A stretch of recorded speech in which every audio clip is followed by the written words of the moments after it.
Bonjour et bienvenue dans Deviens inspirant, le podcast qui te permettra de t'ouvrir à de nouvelles méthodes d'évolution, de réflexion et à une meilleure connaissance de soi. On abordera des sujets autour du développement personnel et spirituel, de la psychologie et des neurosciences. Je suis Jélissa Cerveau et je serai ton cobaye. J'apprends, j'expérimente ce que font des personnes inspirantes et qui réussissent et je te transmets ce qui fonctionne le mieux dans le but de t'aider à devenir la personne que tu veux être et à inspirer ton monde.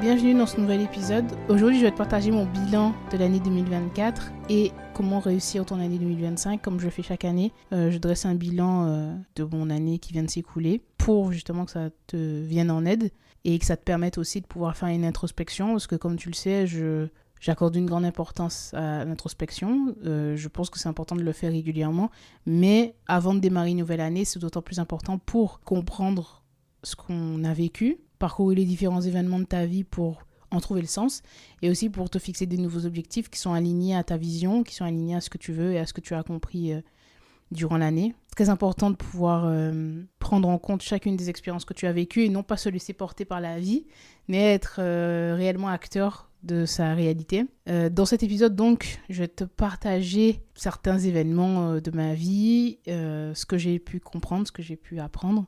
Et puis ensuite, je te partagerai également un plan d'action, étape par étape, pour te permettre toi aussi de pouvoir faire en sorte de pouvoir atteindre certains de tes objectifs. Donc 2024 vient de se terminer et ça a été une année intense, bouleversante et pleine d'enseignements. Une année où j'ai appris que la croissance, la vraie, est inconfortable, mais c'est aussi libérateur. Tout d'abord, il faut savoir que 2024 a été une année de reset pour moi. C'est-à-dire l'année a commencé avec beaucoup de challenges parce que j'ai vécu une période d'hospitalisation qui a été assez difficile pour moi et même si ça n'a pas eu d'impact considérable, aujourd'hui ça va très bien, mais ça a été quand même assez challengeant parce que j'ai quand même commencé mon année dans ces conditions-là qui n'ont pas été simples. Et c'est vrai que ça a aussi déclenché certaines choses parce que le fait d'être face justement à cette peur, à cette vulnérabilité, cette peur de peut-être partir, parce qu'en réalité, je n'avais pas forcément expérimenté ça de cette manière, en tout cas auparavant. Et donc, ça a créé donc, cette peur chez moi, et cette peur a amené des réflexions. Et ça m'a permis de me rendre compte que la vie, bien sûr on le sait tous, mais c'est dans ces moments-là qu'on peut vraiment prendre conscience que la vie, n'est pas... que la vie ne nous appartient pas. En fait, on peut partir à tout moment, que si on veut vraiment être heureux, c'est à nous de passer à l'action, finalement. Et que même si on se fixe tout un tas de plans et de projets, en un claquement de doigts, les choses peuvent s'arrêter. Donc c'est aussi pour ça que c'est d'autant plus important de pouvoir profiter chaque jour de la vie qu'on a, de pouvoir être pleinement aligné, parce que si tu vis une existence qui n'est pas la tienne, une existence qui est liée aux autres à l'extérieur, parce que c'est ce qu'on attend de toi, et que tu vis tout le temps des choses qui sont en lien avec ça, donc avec l'extérieur, avec ce que la société attend de toi, ou ce que papa, maman attendent, ce que les amis attendent, mais en fait tu vis une existence qui n'est pas vraiment la tienne, et donc tu vis de la frustration. Et si ça doit s'arrêter, tu te sentiras mal de dire que tu n'as pas vraiment profité.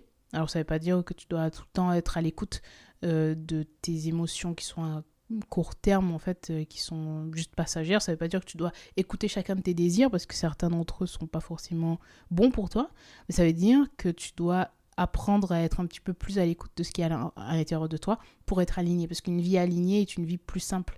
Ça ne veut pas dire que c'est une vie dans laquelle tu n'auras pas de problème. Ça ne veut pas dire que c'est une vie dans laquelle tu n'auras pas de difficultés, une vie qui sera facile. Mais ça veut dire que c'est une vie qui sera plus épanouissante. Et je pense que c'est toujours plus simple de se dire qu'on a eu mal suite à quelque chose qu'on a fait qui est vraiment important pour nous, plutôt que de se dire qu'on a eu mal et on a vécu quelque chose de douloureux parce qu'on a fait un choix qui est drivé par l'extérieur. Assumer ses propres choix, je pense que c'est plus simple. Et au moins, on n'a pas de rancœur envers qui que ce soit en se disant « mais c'est de ta faute, si j'ai choisi cette voie-là et que ça m'est arrivé. » Là, on prend entièrement nos responsabilités et on sait que forcément, on est aussi les seuls... Bien sûr, il y a des situations un petit peu compliquées où on est responsable, par exemple, si on est parent, évidemment, nos actions ont l'impact sur nos enfants, mais la plupart du temps, les choix qu'on fait ont des répercussions surtout sur nous. Et donc, forcément, prendre ses responsabilités permet de pouvoir mieux se comprendre, mieux se connaître et aussi prendre en maturité. Et donc, donc il y a eu ce premier événement qui m'a ouvert l'esprit sur cette importance d'être profondément aligné, de faire vraiment ce qu'on veut et puis se rendre compte qu'en fait, étant donné que la vie peut s'arrêter tout d'un coup, tellement important de se dire que c'est pas si important que ça en fait. La vie extérieure, ce que les autres pensent, les autres qui vont te juger et t'empêcher de faire des choses qui sont ok pour toi, pour des gens qui t'oublieront 10 minutes plus tard, quoi, tu vois. Et je pense qu'on est nombreux à avoir peur de ça, de se lancer dans un projet ou de s'habiller d'une certaine manière, d'oser montrer justement cette bizarrerie qu'il y a en nous, notre singularité finalement. Et je pense que lorsqu'on s'empêche de vivre cette réalité, c'est parce qu'on attache trop d'importance à ce que les autres peuvent penser. Et on pense surtout, de manière un peu égocentrique, que les autres accordent beaucoup d'importance à notre propre personne, alors qu'en fait, on oublie très souvent qu'eux aussi passent par différents challenges, différentes difficultés. Et donc, c'est important de pouvoir se recentrer et comprendre qu'on n'est pas exceptionnel et que les gens nous oublieront, les inconnus nous oublieront 10 minutes plus tard et qu'il y aura quelqu'un d'autre dans leur esprit. Et il y a aussi des dizaines, voire des centaines d'autres pensées, de problèmes auxquels ils font face. Et voilà. Suite à ça, il y a aussi un autre événement qui a changé beaucoup de choses pour moi, c'est que j'ai déménagé, je vis dans une autre ville. Et si tu as écouté le bilan précédent, tu sais que la ville dans laquelle j'étais, je n'étais pas très fan. Et voilà, j'aimais pas du tout cette ville. Et alors, là où c'est intéressant, c'est parce que je me suis rendu compte aussi, même si je le sentais au fond de moi, mais j'ai pu l'expérimenter réellement, c'est que lorsqu'on n'est pas au bon endroit, il y a beaucoup de choses qui ne se font pas. Parfois, c'est juste le fait de changer de lieu, de vie, qui va justement changer aussi ce qu'on va attirer, ce qu'on va expérimenter. Moi, j'ai changé de ville, même si je suis toujours en France. Je sentais au fond de moi que c'était pas une ville dans laquelle je me sentais que j'allais réussir, une ville dans laquelle j'allais m'épanouir, à plusieurs niveaux, c'était pas simplement au niveau professionnel ou au niveau de ma vie sociale, c'était vraiment sur plusieurs plans. Et je le sentais au fond de moi que c'était pas ok. Je sentais qu'il fallait que j'aille ailleurs. Et la ville dans laquelle je vis aujourd'hui, c'est une ville que j'aime beaucoup plus et que j'aimais déjà. Et c'est vrai que lorsque je suis arrivée, beaucoup de choses se sont débloquées pour moi. Même en termes de mindset, en termes d'état d'esprit, j'étais vraiment... Oui, j'étais déprimée en fait lorsque j'étais là-bas.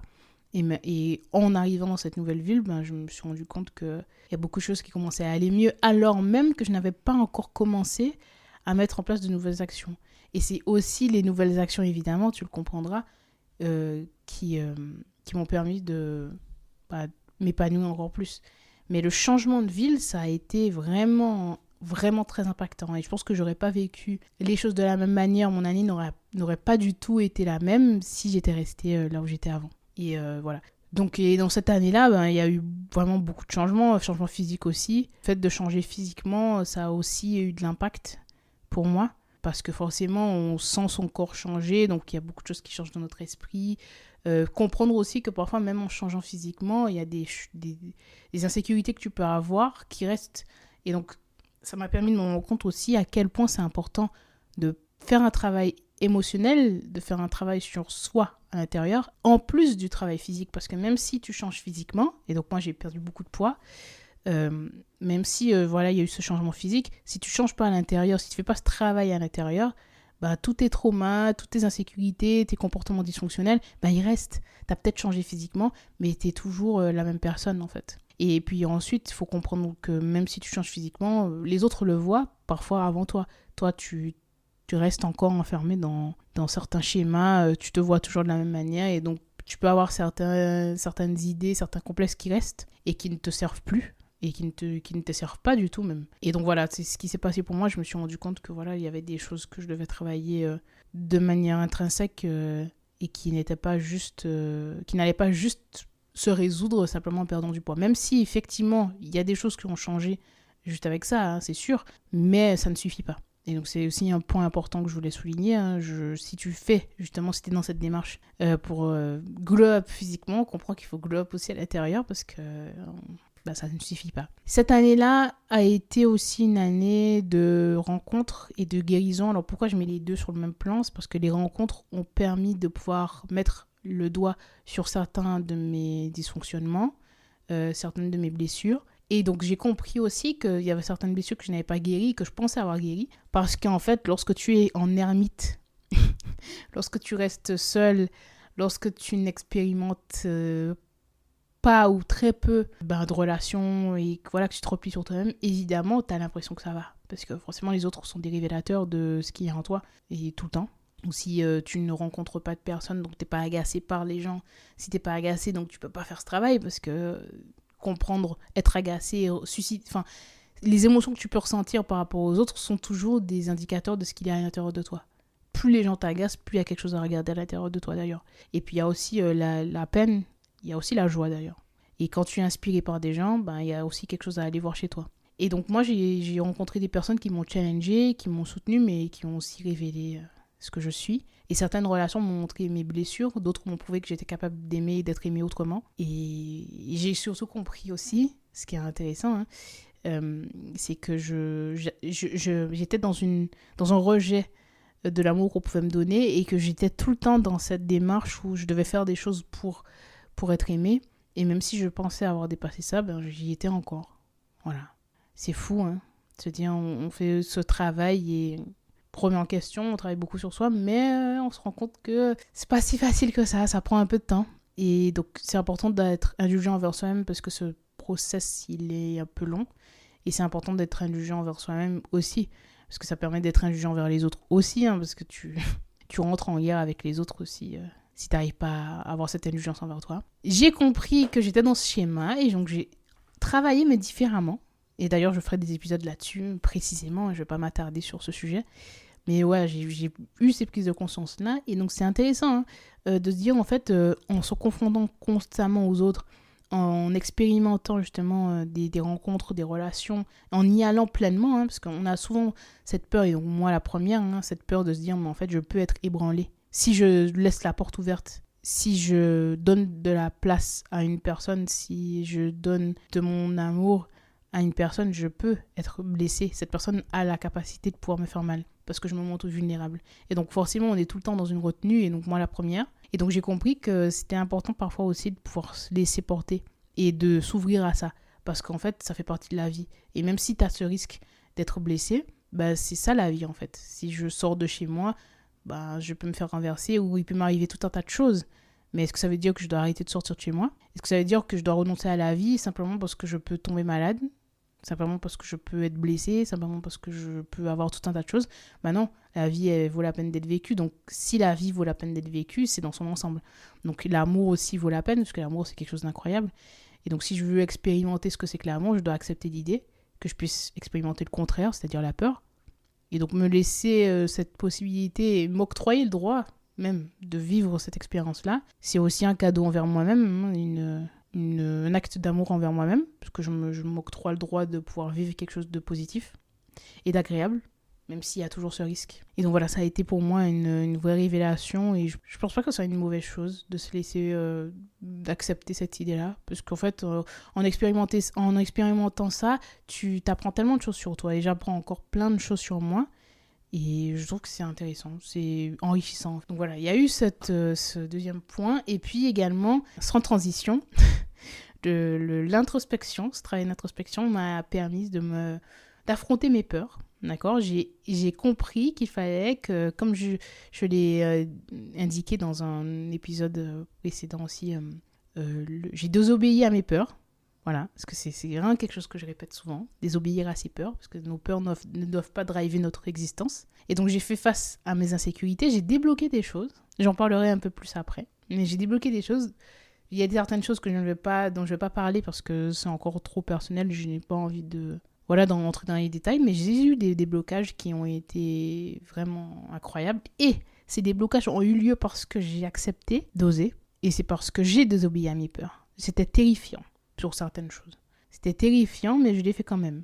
Et ça m'a donc débloqué des choses. Et ça fait mal, t'as la boule au ventre, t'es stressé, mais à la fin, t'es fier de toi. T'es fier de te dire que t'as osé. Et donc j'ai arrêté de me raconter des histoires. Et le shadow work, d'ailleurs, a été... c'est pas très joli, c'est pas très sexy, mais ça m'a permis de me libérer et de libérer certaines parties de moi que je gardais enfermées depuis bien trop longtemps. Et voilà, ça a mis la lumière sur des parts de moi dont j'avais pas connaissance.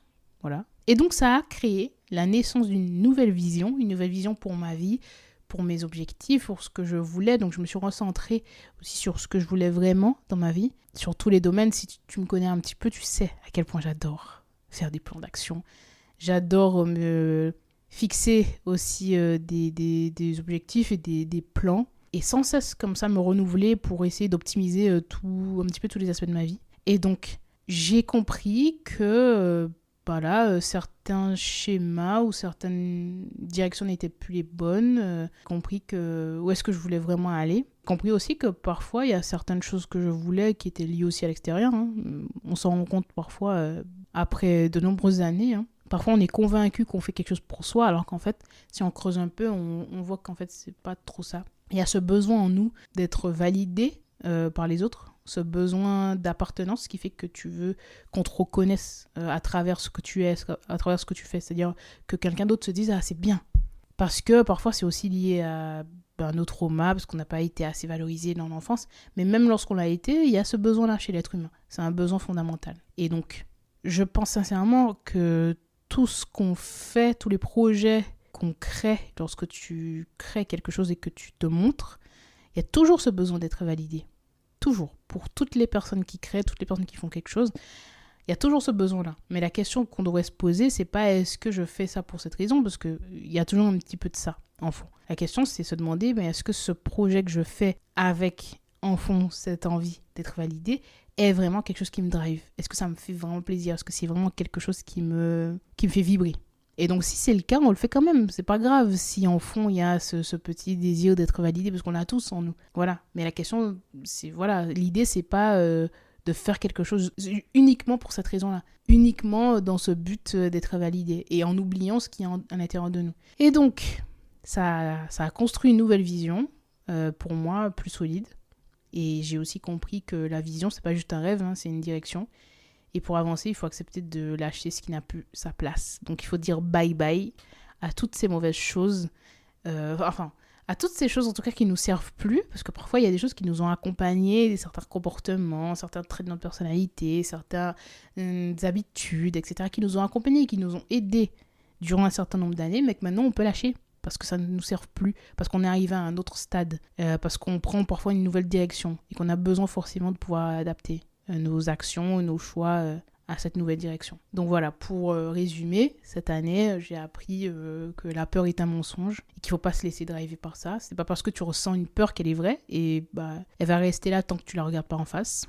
Et plus on accorde de l'importance à ce qui nous fait mal, plus ça prend de la place dans notre vie. Hein. Ça, c'est quand même quelque chose que je répète à chaque épisode, je pense, mais profondément important. J'ai également compris que donc savoir dire non, c'est une surpuissance. Hein. Chaque oui à quelque chose qui ne t'élève pas, c'est un non à tes objectifs. Donc il faut faire l'inverse, dire oui à tes objectifs et donc dire non à toutes ces choses qui ne te servent plus. Également, les relations sont ton miroir. Elles reflètent tes forces, mais aussi tes blessures et elles t'obligent à guérir ou à fuir. Donc en fait, c'est à toi de décider la direction que tu veux prendre. Et pour finir, la discipline est l'acte ultime d'amour-propre. Faire ce que tu as promis, ce que tu t'es promis à toi-même, même quand personne ne regarde, c'est là que la magie opère. Je vais te partager le plan d'action un petit peu radical pour réussir 2025.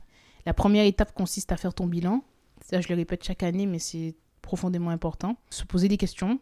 Qu'est-ce qui a fonctionné cette année? Qu'est-ce qui t'a tiré vers le bas? Où est-ce que tu t'es menti à toi-même? À quel moment je n'ai pas respecté finalement mes engagements envers moi-même? Quelles excuses j'ai trouvées aussi? Parce que très souvent, on se trouve des excuses. C'est important de prendre un temps pour ça.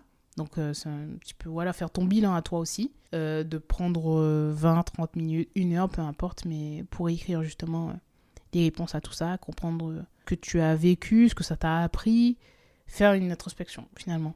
La deuxième étape, c'est de te connecter à ce qui vibre en toi. Tu peux te poser cette question, qu'est-ce qui me rend vivant? Qu'est-ce qui me fait vibrer? Parce que si ton objectif n'a pas d'émotion derrière, si ton pourquoi n'est pas suffisamment fort, tu vas l'abandonner dès que ça deviendra dur. Il faut que ça soit suffisamment important pour toi. Parfois, on se dit, mais je manque de volonté, je manque de discipline, je ne suis pas assez motivé, etc. Alors qu'en fait, c'est simplement que tu n'es pas sur le bon rêve, tu n'es pas sur la bonne mission, tu n'es pas sur le bon objectif. Et si tu te fixes un objectif qui est suffisamment important pour toi, qui te fait vibrer, qui crée de l'émotion, mais crois-moi, tu trouveras un moyen de le faire, même lorsque tu seras face à l'adversité. Étape 3, te fixer 3 objectifs principaux. Pourquoi 3 ? Parce que sans fixer 30, ça sert pas forcément. Pas 10, pas 20, juste 3. Qui comptent vraiment pour toi, surtout si tu es au démarrage. Voilà, tu te fixes 3 objectifs principaux qui sont en lien justement avec les choses les plus importantes. Ça peut être 3 domaines différents. Et ces objectifs-là, ils doivent être mesurables dans le temps. Tu dois pouvoir également les mesurer au fur et à mesure de tes évolutions. Par exemple, de manière hebdomadaire, pouvoir te dire, ok, voilà, j'ai mis telle tâche en action. Qu'est-ce que j'ai appris est-ce que j'ai réussi voilà, pouvoir vraiment mesurer. Donc quelque chose de concret. Et donc si tu veux apprendre à mieux fixer tes objectifs, je te mettrai en description le lien d'un épisode dans lequel justement je te partage comment concrètement te faire ton propre plan à toi. L'étape 4 consiste à te créer un plan d'action simple.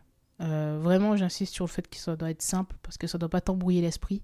Ça doit être concret et facile à réaliser. Tu peux te demander quelle est la première action que tu peux faire cette semaine, quelle habitude quotidienne va t'aider à progresser et quel résultat tu veux atteindre dans 3 mois. Je dis 3 mois parce que c'est important de ne pas se fixer uniquement des objectifs à l'année, mais de pouvoir les découper.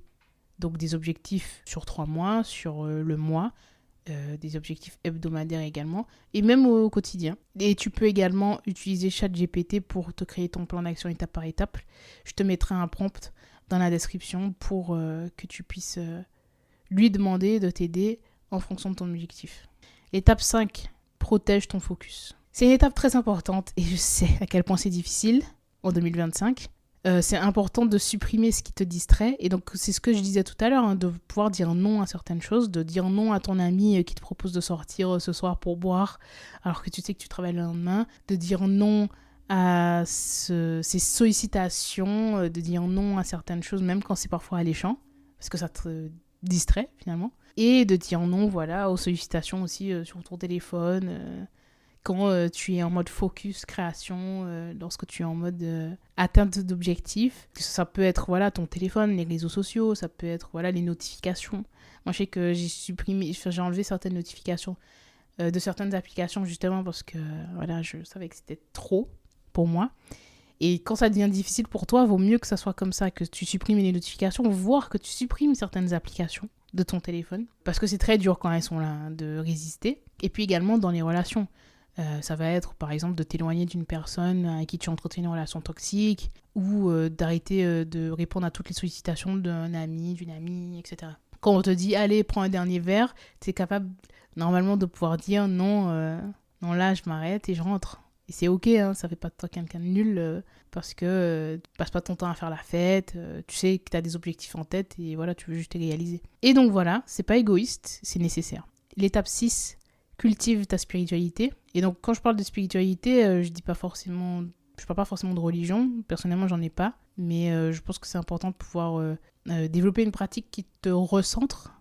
Ça peut être la prière, ça peut être le journaling, la méditation, et d'aller chercher en toi les réponses aux questionnements que tu peux avoir, et donc pas simplement tout le temps aller à l'extérieur. Et voilà, la spiritualité, c'est une expérience en fait. C'est une expérience, et donc je pense que c'est important, si tu es par exemple croyant, de t'accorder des moments où tu peux justement vivre ta spiritualité dans ton intimité, tu vois. Et je pense que ça aide énormément. Alors, je dis pas que c'est nécessaire pour tout le monde, que tout le monde doit absolument suivre ce chemin, mais je pense sincèrement que quand c'est le cas, ça te met sur une comète. Je pense que ça t'aide à faire face à l'adversité, mais ça t'aide aussi à pouvoir mieux te connaître, être plus apaisé. C'est même prouvé par les neurosciences que lorsque tu es dans cette démarche spirituelle, lorsque tu as la foi, et que tu fais justement appel, que ce soit à Dieu, à l'univers, peu importe tes croyances, tu arrives à cet état modifié de conscience qu'on expérimente lorsqu'on fait de la cohérence cardiaque, par exemple, plus rapidement.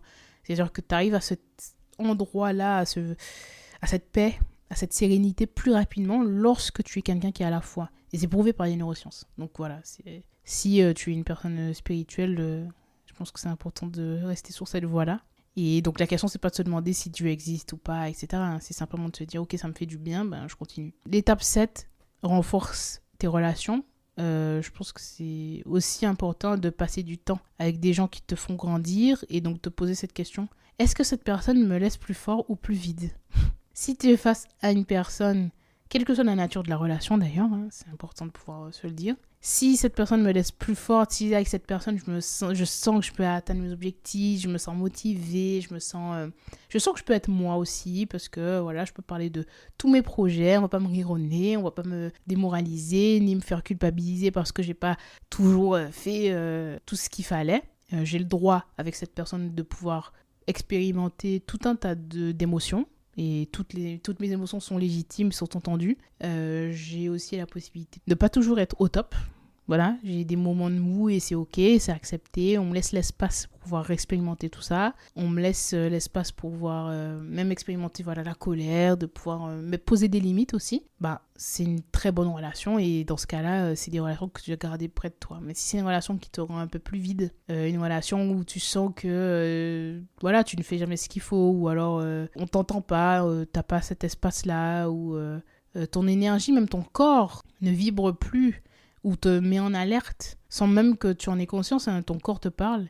Si aussi tu as ce sentiment de ne pas pouvoir être vraiment toi, si tu sens que c'est une relation qui est toxique, que tu maintiens par habitude ou pour tout un tas de raisons, on a toujours des raisons de garder des relations qui ne sont plus bonnes.